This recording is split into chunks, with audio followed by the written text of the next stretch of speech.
Donc, aujourd'hui, on parle beaucoup de la beauté et de l'image de soi. Et vraiment, Marc, qui est morphopsychologue, qui est fondateur de Morphocoiffure et un linguiste, philosophe, ma première question est pour vous, qu'est-ce que c'est une image de soi? Comment on peut définir ce concept?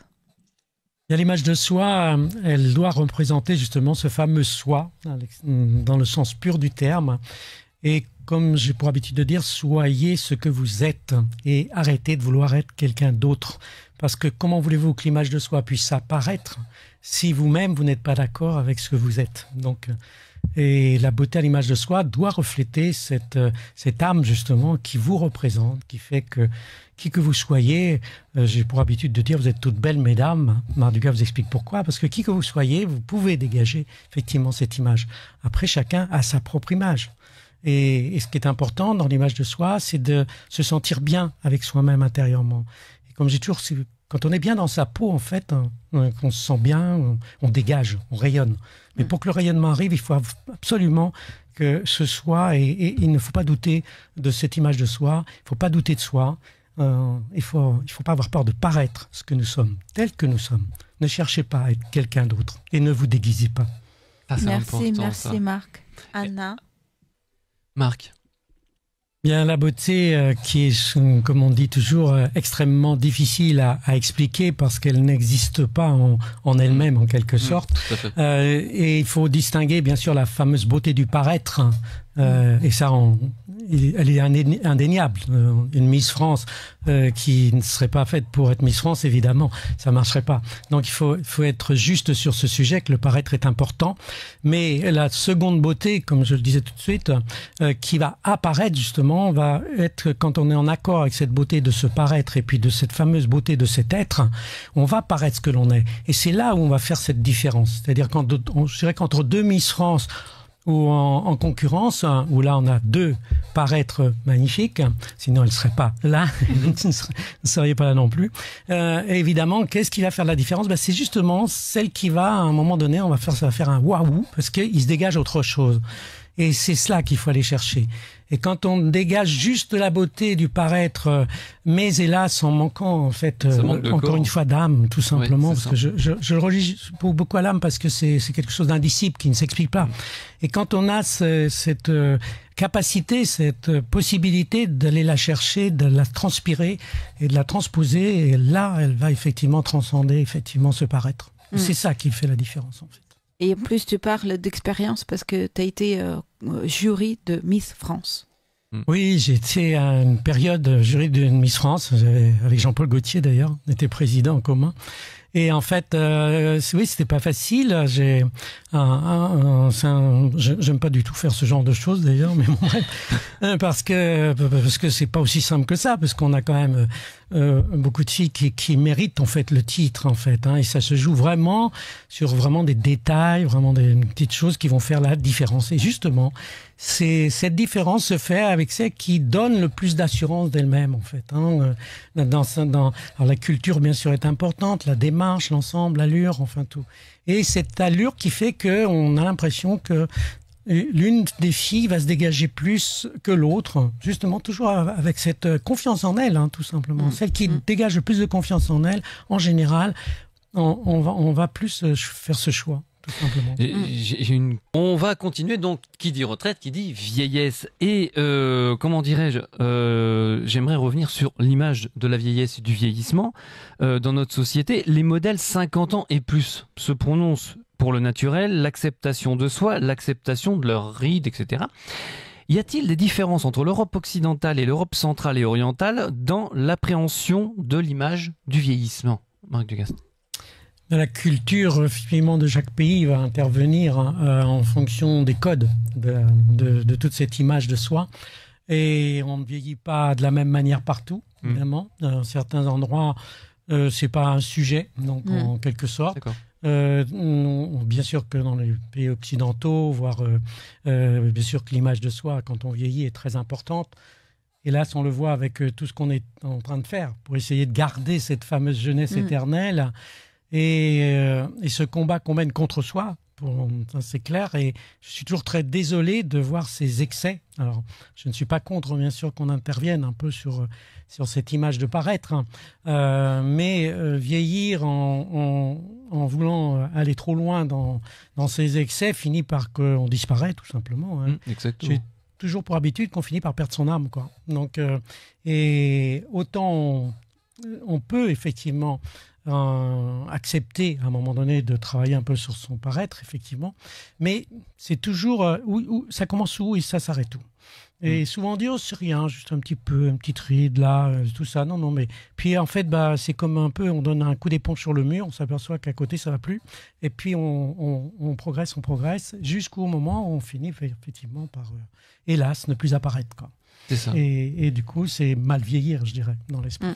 Mais toi qui as travaillé dans les pays de l'Est, et au Japon par exemple, est-ce que tu vois la différence dans cette acceptation ou pas du vieillissement, et surtout chez les femmes? Mais en fait, on va retrouver les critères sur cette fameuse vieillesse et de cette beauté, et bien sûr de la vieillesse, qui va toujours être... C'est toujours basé sur les mêmes critères. Parce que par principe de base, partout... Ouais. Et puis aujourd'hui, qu'on soit au Japon, qu'on soit en Sud-Amérique, dans les 4 continents, ça transpire partout. Donc, ce qui veut dire que, évidemment, une femme japonaise, elle a les mêmes critères qu'une femme occidentale et tout ça. Alors après, la culture, encore une fois, va modifier certains paramètres, évidemment. Mais on voit bien qu'aux États-Unis, la transformation est totale. On voit qu'en France, elle est arrivée beaucoup plus après, par exemple. Au Japon, ils sont un petit peu moins. Ils ont cette tendance, la beauté est très importante. On le voit dans tout le côté girly des jeunes et tout. Mais à un moment donné, ils arrivent à basculer, à mieux accepter en fait leur propre image. Alors, je dirais que moi, je rencontre moins de gens refaits, de personnes, de femmes refaites au Japon qu'on ne peut même le rencontrer en France aujourd'hui, quoi. D'accord. Donc là encore, ça dépendra bien sûr des endroits, mais elles vieillissent un peu mieux en fait que nous. Elles sont proches aussi de l'aspect naturel des choses aussi. Donc, elles se respectent. Et la beauté à l'image de soi, ce qu'on dit, la vieillesse, c'est l'intelligence de soi. Donc, c'est clair. Anna, d'accepter difficilement l'image qu'on se fait de soi-même à travers nos rides et nos cheveux blancs, est-ce que ça lèse ça peut léser la capacité à s'accepter dans le milieu professionnel, voire dans la société? C'est toujours le regard de l'autre, bien sûr, qui est important. Et hélas, on ne peut pas nier qu'effectivement, laisser ses cheveux naturels, être un peu moins bien coiffé, s'occuper un peu moins de son visage et tout, évidemment qu'on ne va pas être ressenti de la même manière. Ça. Donc, c'est pas aussi toujours pareil en fonction de son travail, en fonction de soi, mais aussi du regard des autres. On est bien obligé donc de faire que ça va compter obligatoirement dans notre façon d'accepter en quelque sorte cette notion de vieillir bien en quelque sorte. Là encore, je dirais que en fait, si on fait les choses comme elles doivent être faites modérément, c'est-à-dire juste dans le bon sens des choses. Le danger, encore une fois, est toujours de vouloir aller dans le contresens, quoi. Parce qu'à un moment donné, ce n'est pas possible, quoi. Donc, bien vieillir, c'est juste accepter ce que l'on est. Alors, effectivement, c'est vrai, au niveau des rides, c'est vrai, ils font tout ça. Nous, on mettait des concombres aussi donc, sur le visage. Donc, mais alors, il y a le côté préservation, effectivement, qui est important. Quand on peut juste préserver, c'est bien. Mais je pense que quand on vit bien, quand on vit et qu'on est bien dans ce que l'on est, tout ça, en général, on vieillit bien. Le visage, en fait, a une expression qui est, même pour une femme âgée, qui est belle, quoi. Moi, je rencontre à chaque fois des femmes âgées qui sont belles. Ouais, et moi aussi. Et elles ont des cheveux blancs, elles ont de l'âge, elles ont tout ça. Elles sont heureuses d'être. Heureuses d'être. Et le summum, c'est quand elles savent vivre. L'image de soi. Marc, vous harmonisez l'image de la personne et son image de soi grâce à la morphopsychologie. Expliquez-nous ce qu'est la morphopsychologie. Eh bien, comme son mot l'indique, dans le mot morphopsychologie, il y a morphologie et psychologie de cette morphologie. Autrement dit, en fait, la forme d'un visage, ainsi que les traits qui la composent, vont définir ses traits de caractère. Et j'ai mis longtemps à essayer de comprendre en fait cette morphopsychologie parce que j'avais besoin de comprendre le sens profond. En finalité, quand on va naître, ça commence dès le début de la naissance, dès l'embryon. En fait, notre morphologie naît avec notre esprit et, je dirais, entre guillemets, avec notre âme. Autrement dit, à partir du moment où on part sur ce principe de fond fondamental, eh bien, il est normal qu'en fait, cette morphologie nous permette de retrouver l'esprit. Quant à l'âme, on sait que, évidemment, personne ne sait d'où l'on vient réellement, mais néanmoins, on peut dire que quand le corps, encore une fois, est bien avec soi-même, qui peut représenter cette âme, et l'esprit se rejoignent, en général, effectivement, on va retrouver cette fameuse beauté à l'image de soi. Et c'est pour ça que la morphopsychologie, moi, me permet, quand je vais regarder un visage, de voir les traits de caractère principaux et à partir de là, d'expliquer en fait ce qui émane en fait de ces traits de caractère pour retrouver cette fameuse notion d'équilibre entre le corps, l'âme et l'esprit. Et donc, on peut dire que notre caractère, nos goûts, sont prédéfinis par notre morphologie. Et est-ce qu'on peut, en regardant un enfant, prédire, par exemple, son avenir? Moi, je l'ai fait déjà sur mes propres enfants. Je l'ai fait sur mes petits-enfants. Je le fais souvent sur des bébés dès qu'ils naissent.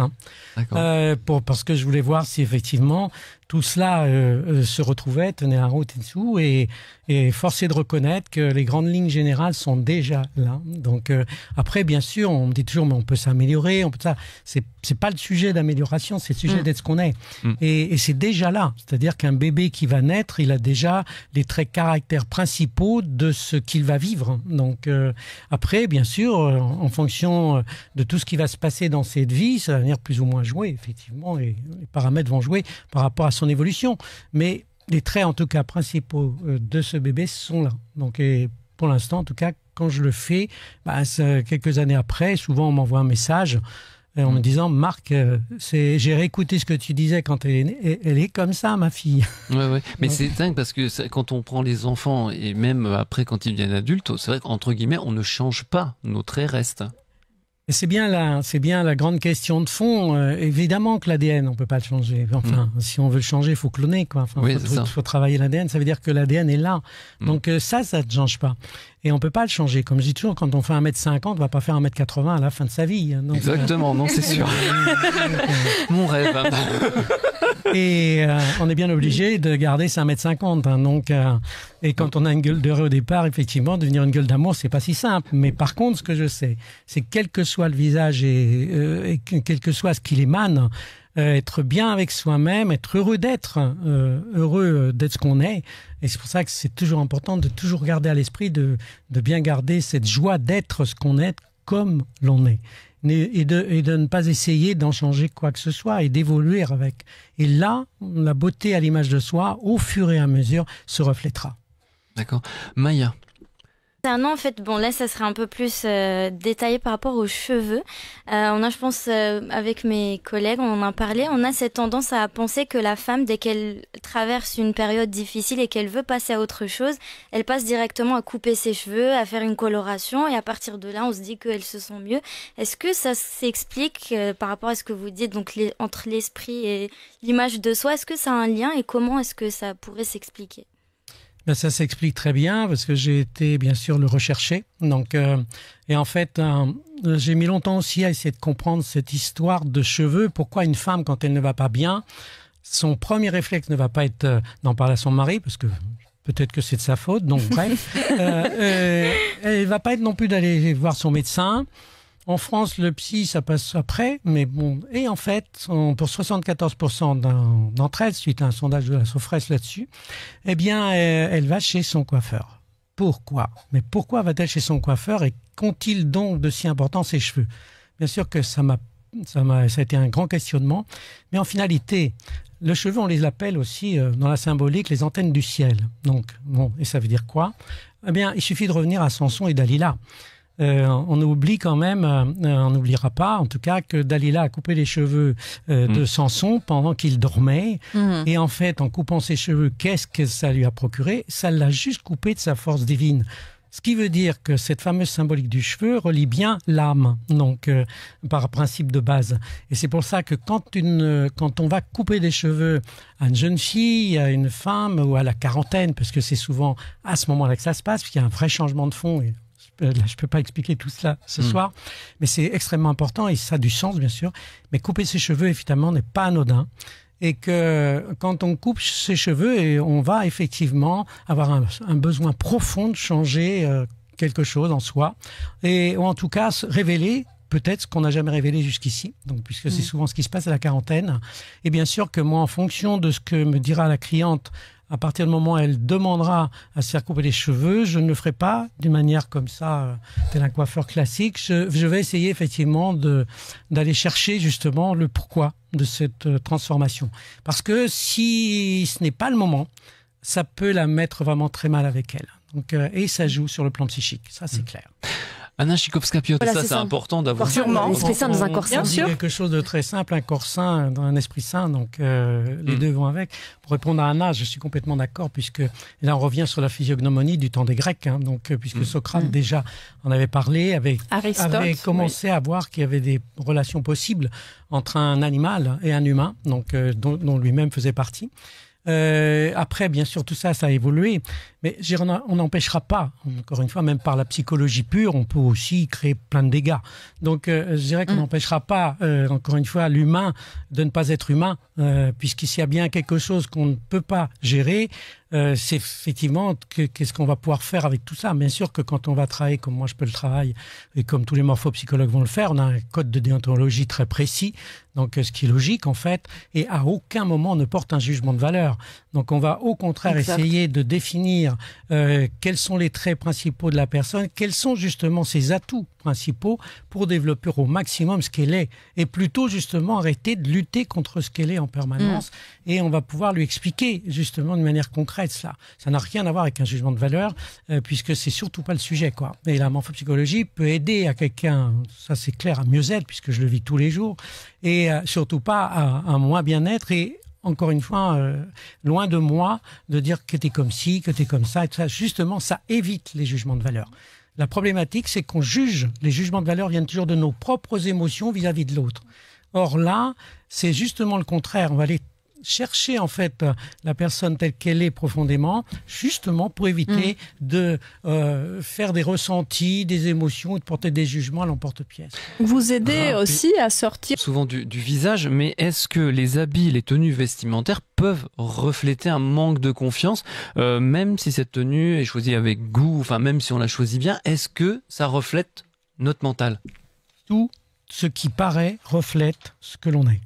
C'est aussi simple que ça. Autrement dit, le stylisme, le maquillage, la coiffure, tout l'ensemble reflète en fait ce que l'on est au moment où nous sommes. Comme on dit, bien sûr tout ça peut évoluer, tout ça évolue en permanence, tout ça s'améliore, tout ça.